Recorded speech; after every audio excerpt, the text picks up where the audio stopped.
Welcome to Women Making Waves. Today I have Fox Sports Florida field producer Olivia Gibbs, and we're going to get started. Olivia, tell us how being a student athlete has prepared you for your current role and how you got started. Okay, so for me, working in sports, obviously, playing a sport, a Division 1 sport, basketball. Um, there's so much in common. There's so many similarities, and one thing that was able to really transfer over for me was time management. Obviously, in high school, your parents drop you off at school, you pick you up, and you're really on your parents' time. But when you go to college, you have to be a lot more responsible for your own time.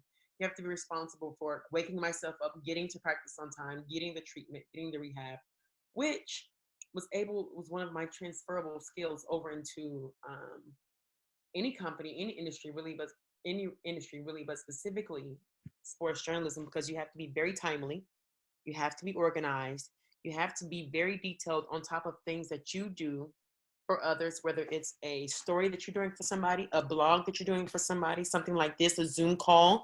You asked me, did I need to share the screen with you? I'm like, nope, I have it written down in front of me, and that just comes from what I do on a daily basis. Like you email me your questions, I wrote them down, and I have them right here in front of me. Although I knew it was just going to be an audio call, I still felt the need to tangibly write it down, jot down some notes, and that just comes with the practice from time management, being detailed and organized, and playing basketball, being a student athlete, and then playing, the 1, 2, 3 position. You have to be very detailed. You have to be very specific, and you have to make sure that you're sharp on your timing. You make a pass 2 seconds late or a second late, that's a steal the other way.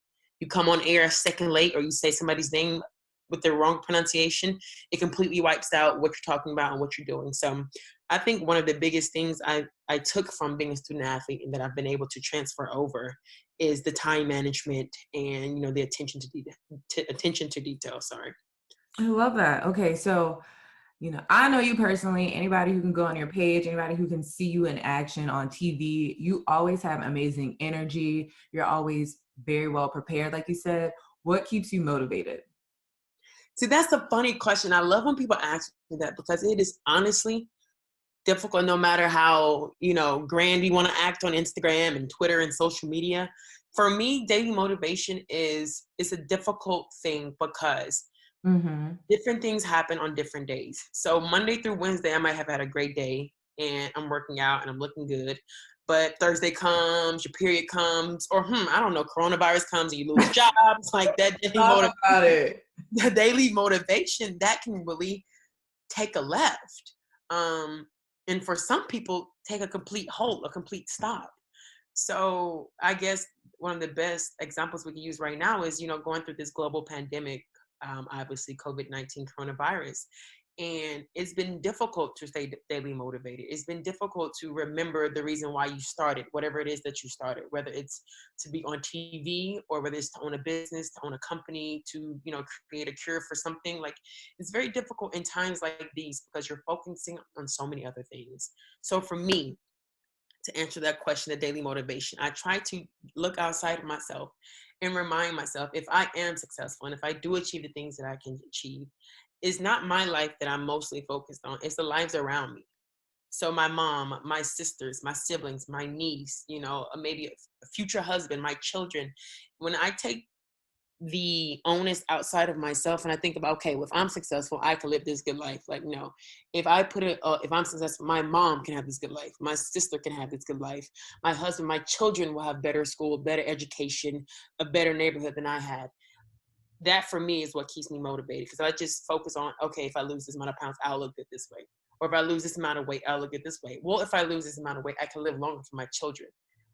For me, I've had to take myself out of the equation and then input people who matter more to me than sometimes myself, and that keeps me daily motivated. I love that. Okay, so I want to hop back real quick. You mentioned being prepared for Zoom calls, for blogs, for your show. Those are a lot of different moving parts. How do you remain organized with your different stories and assignments? You just have to prioritize. I'm still very new in my field, so I'm by no means, Sage Steele, Aaron Andrews, Doris Burke, Carrie Champion. So for me, I have to be even more specific about what it is that I want to do as I'm trying my best to move up in the ranks in this field. Um, so for me, I prioritize. So the smaller things that I feel like I can just knock out, bang, bang, boom, like I hit those first.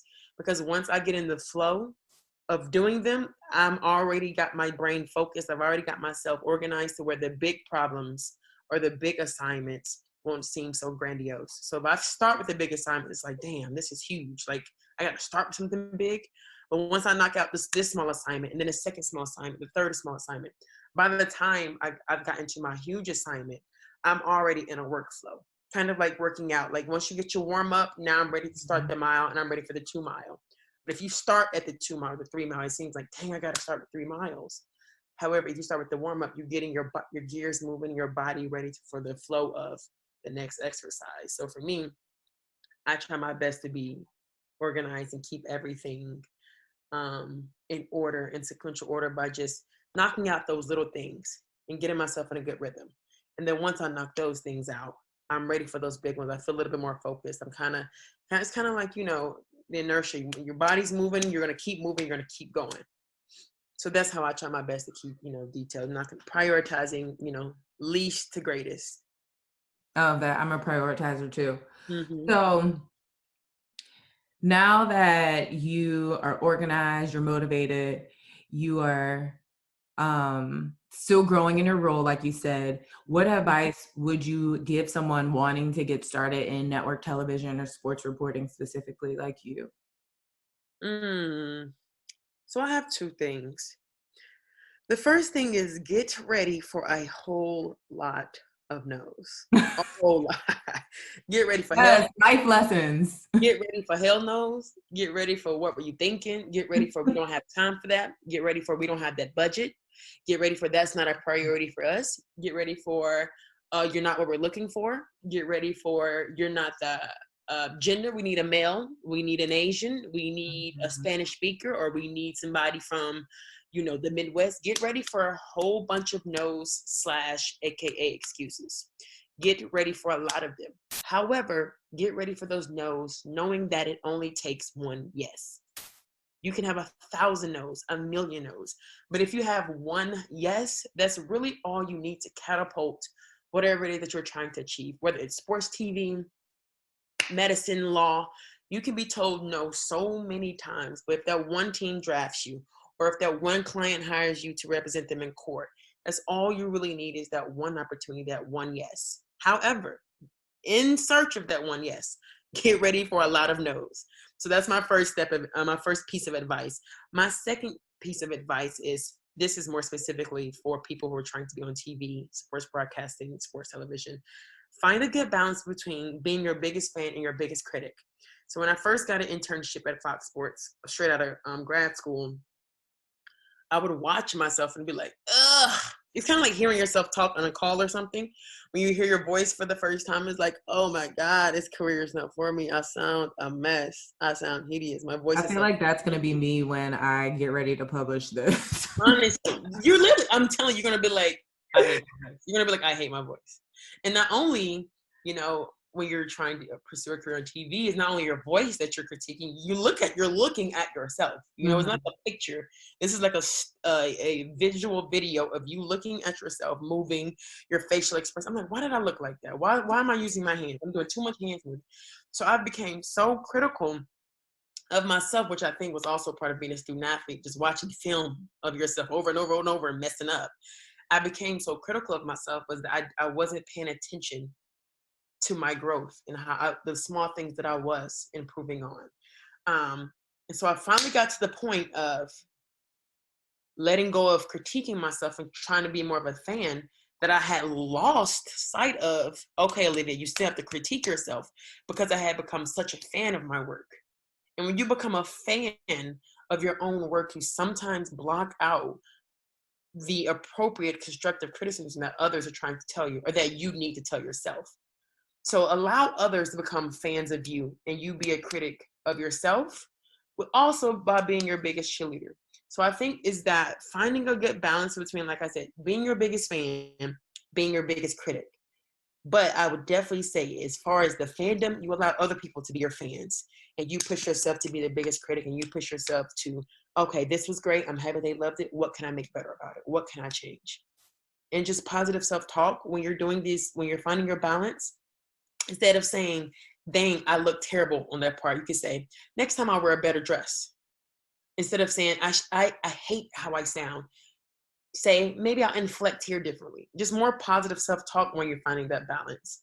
So I guess for the two overarching things for me would be, for advice, get ready for a lot of no's, knowing that it only takes one yes. You just need one, despite how many no's you get. And then my last piece of advice is finding a balance between being your biggest fan and your biggest critic, because it's a very, very thin line, very, very thin. But if you can find that balance, whether you become, like I said, the next Sage Steele, or a local reporter, whatever your level of success is, when you find that balance, you'll be much more, better off, no matter what the career is. Well, that's all we have today. Thank you so much, Olivia, for spending time with us and just offering your advice and wisdom. And until next time, this is Women Making Waves.